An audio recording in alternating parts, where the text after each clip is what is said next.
What I wanted to do was portray real Hong Kongers and try and break stereotypes about what Hong Kong is. First of all, Hong Kong is not all East Asian. We have Eurasians, we have Filipino people, we have Indian people. There's a whole diversity aspect to the community that I wanted to show. And then at the same time, I also wanted to show that Hong Kong ranges in other things besides race. There's gender, and I've got cis people, trans people, men, women, non-binary people on this wall, old people, young people. I've even got, I think you can't see it, a dog and a cat. So what I wanted to do was showcase diversity and showcase something that really deconstructs stereotypes in Hong Kong.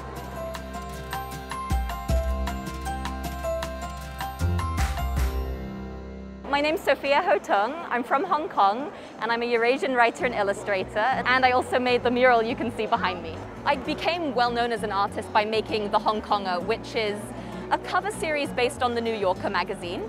And the New Yorker magazine has a logo, which is a man in profile. He's looking at a monocle, at a butterfly. And I wanted to do a version of that, but for Hong Kong. So I thought, what is a Hong Kong version of doing this? And I thought, oh, all my friends do the finger heart when we take photos. So what if they all did the finger heart instead? I just want to say we walked past and your painting was the most impressive one. Thank you so much. Lovely Hong Kong. Some other person walked by and they were like, who are these people? Like, thinking they were famous or something was going on. So we're just Hong Kongers, and I really didn't want to do famous people or icons. I just wanted to show real, normal Hong Kongers and show how diverse we are. So a lot of people have different opinions, like you have to be in Hong Kong for 7 years, you have to be a 3-star ID holder, you have to have local Chinese blood. That doesn't matter to me. If you are from Hong Kong, if you feel a connection to it, if you call it home, and if you call yourself a Hong Konger, to me, you're a Hong Konger.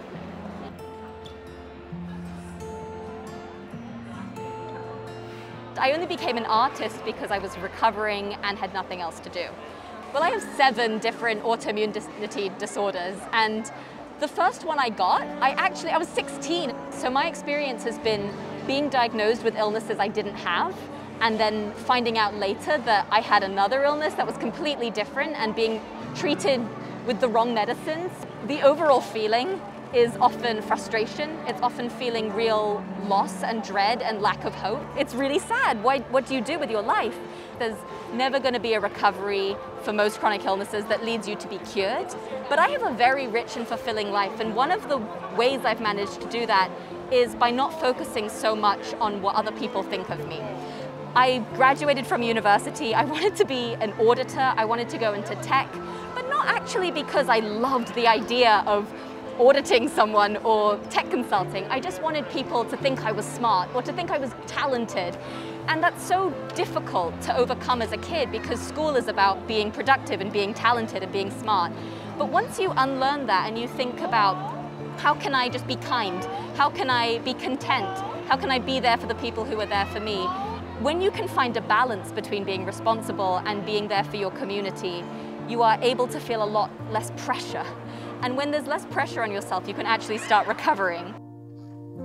So we can go to the Creative Hub. I did a workshop on Thursday where we made postcards.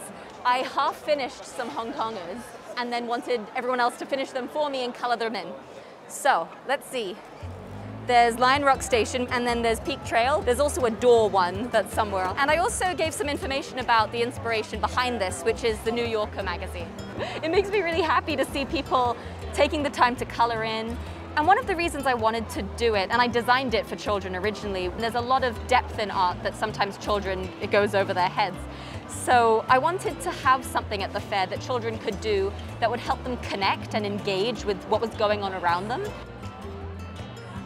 A lot of people ask me what my favorite Hong Konger is. It's the one on this bag. Every fish here is actually a local Hong Kong fish. I made sure I did my research to find real fish that live in Hong Kong. And then you'll see this shark has been attacked and shark fin soup has been made out of his fin. I also have jellyfish because I always get stung by jellyfish. The neighborhood you see here is in Clearwater Bay. And so the joke is this is High Junk Peak and this is High Junk Reef. And all the plastic bags I just added later. And it's a bit depressing, but I like the bright colors of the fish and the bright colors of the sea, but also the very dark message. Hi, nice to see you, Alex. It's good. Do you want a photo with Juno? Yeah. I loved this. This made me so happy. It's the girl with the cat. People have been very, very kind. A lot of people have said lovely things and been very open to talking to me about what the art means, especially with the wall. I've met a lot of people who I actually drew and never knew in real life. It's been a really, really nice experience, and it's confirmed for me that Hong Kong is a lovely place. It might have issues, it might have a lot of difficulties going through different things politically and with COVID, but we come out and we're still such a community.